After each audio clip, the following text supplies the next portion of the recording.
అల్లు ఫ్యామిలీలో పెళ్లి సందడి మొదలైంది. అల్లు అరవింద్ గారి చిన్నబ్బాయి అల్లు శిరీష్‌కి తను గత కొంతకాలంగా ప్రేమలో ఉన్న నైనికా రెడ్డితో లాస్ట్ ఇయర్ అక్టోబర్‌లో ఎంగేజ్‌మెంట్ జరిగిన సంగతి తెలిసిందే. ఈ ఎంగేజ్‌మెంట్ అనంతరం దుబాయ్‌లో అల్లు ఫ్యామిలీతో పాటు మరికొందరు సన్నిహితులు కలిసి ప్రీ వెడ్డింగ్ సెలబ్రేషన్ చేశారు.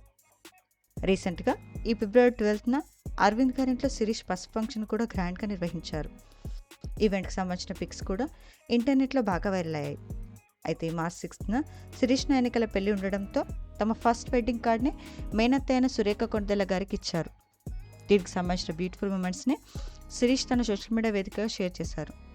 అరవింద్ గారు, అతని సతీమణి నిర్మల గారు, అలాగే శిరీష్, చిరంజీవి సురేఖ గారిని ఇన్వైట్ చేస్తున్న ఆ ఫొటోస్ మీరు చూసేయండి.